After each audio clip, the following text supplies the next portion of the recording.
We came here to listen to you. Not for public consumption. Just for us to hear. Love is a knife with a blade for a handle.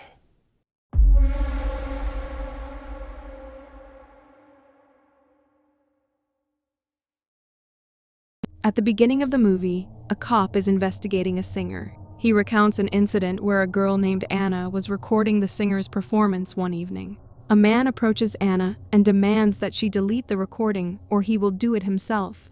Despite Anna's assurance that she has deleted it, the man forcefully takes her recorder and begins to check it.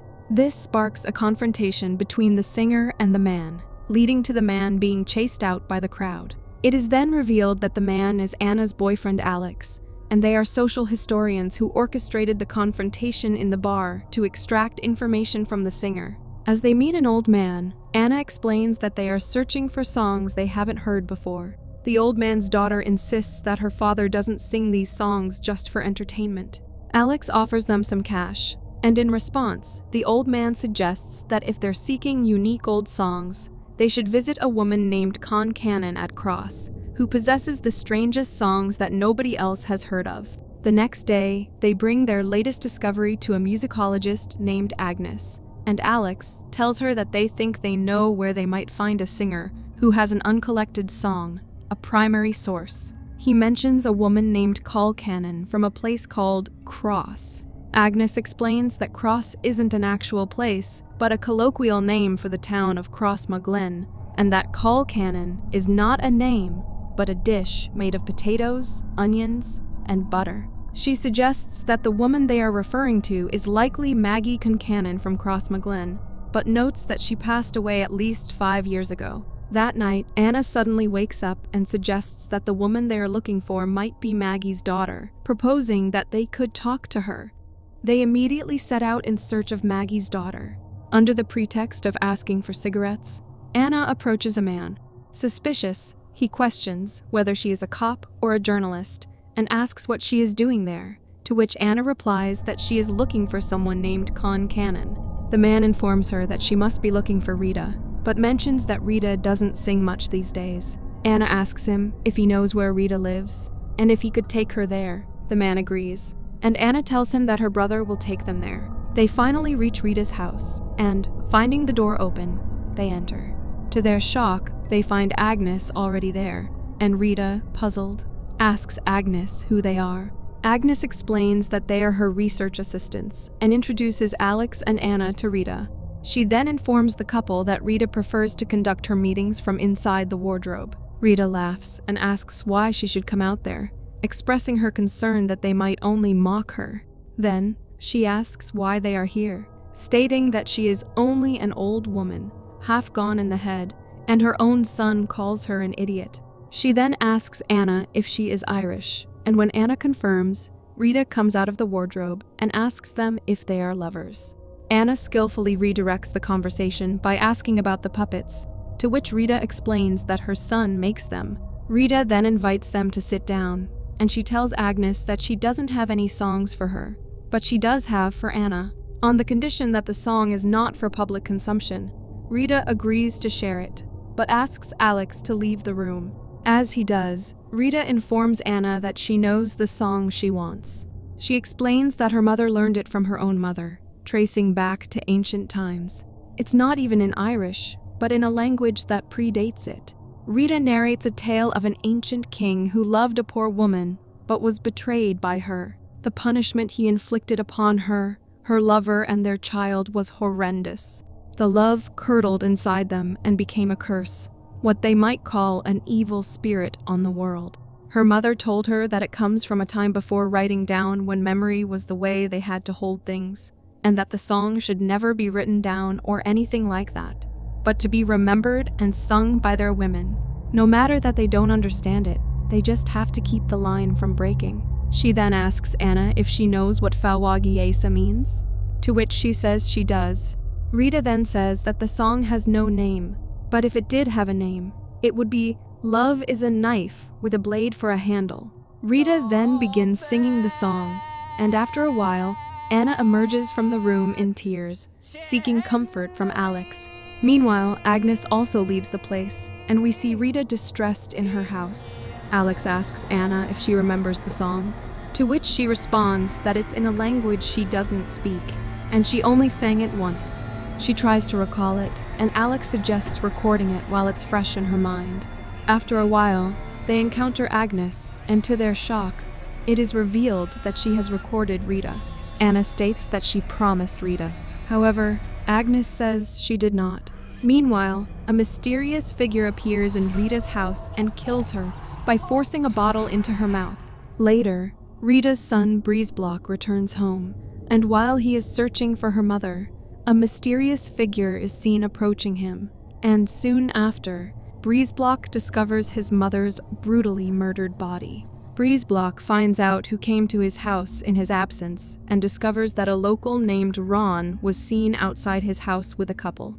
Breezeblock finds Ron and knocks him unconscious, and when Ron wakes up, he finds himself tied to a bed. Breezeblock approaches him, pointing to Rita's lifeless body nearby, and says, "Look what they did to my mom." Ron denies any involvement, but Breezeblock shares memories of his grandmother, describing her as a superb singer with a famous voice. He mentions that people used to come from all over to hear her, but she also knew other things they knew enough not to talk about. Breezeblock hints at the possibility that she had hidden knowledge, suggesting she might have been a witch. He recalls how she used to sleep in when he was a child, and Rita was out partying. He also had to sleep here, and sometimes when he would wake up at night, he would see things floating around his grandmother's bed. Ron remarks that Rita was a powerful woman, to which Breezeblock agrees, mentioning that she came from a long line of powerful women. There were secrets passed down from mother to daughter in her lineage, things that were never shared with anyone else. Breezeblock explains that Granny pressured his mother to have another child, specifically a girl, but his mother had difficulties with men. As a result, he was left alone, and smudgy things started talking to him, insisting that he was supposed to be a girl. Breezeblock recalls his grandmother laughing uncontrollably in bed, while his mother refused to communicate with him. He acknowledges that his mother must have sensed something was wrong, especially when she would occasionally come in and find him distressed. However, her disdain for his grandmother meant she would quickly leave, leaving him alone to contend with these unsettling experiences. Ron tries to free himself, but the bed breaks, causing Rita's body to fall on him.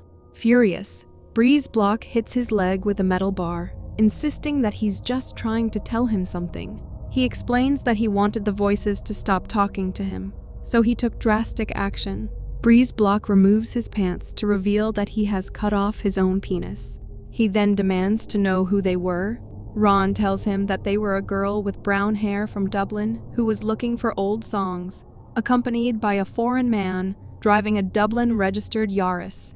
As Breezeblock leaves to find them, the smudgy figures approach Ron, and the house fills with Ron's screams pleading for help. Meanwhile, Agnes attempts to translate the song, and Alex reads it aloud. "The flower's red fades like your love, and my love is like the water that flows forever." He continues, "When she saw what she had done to her child, her screaming was great and could not be ended." Just then, his phone rings, and he starts to leave, mentioning that Anna needs him.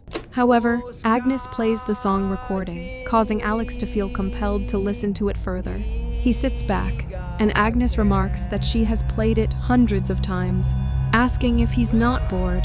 Alex responds with a firm no, explaining that the more he hears it, the more he understands the words.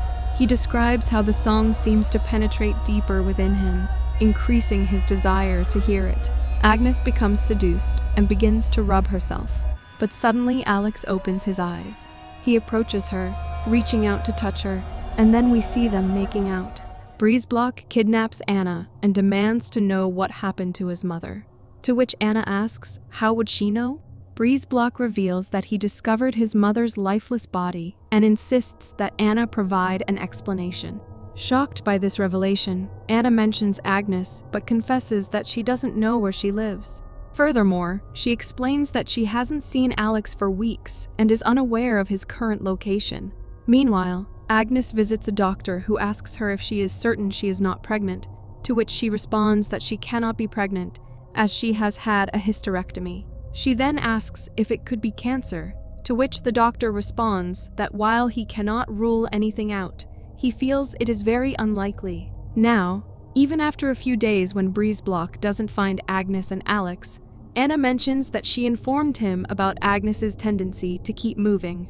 She then asks if he wants to hear the song, as she can recall some of it. He agrees, expressing that he does, because he was never permitted to hear it, as it was exclusively for women to listen to.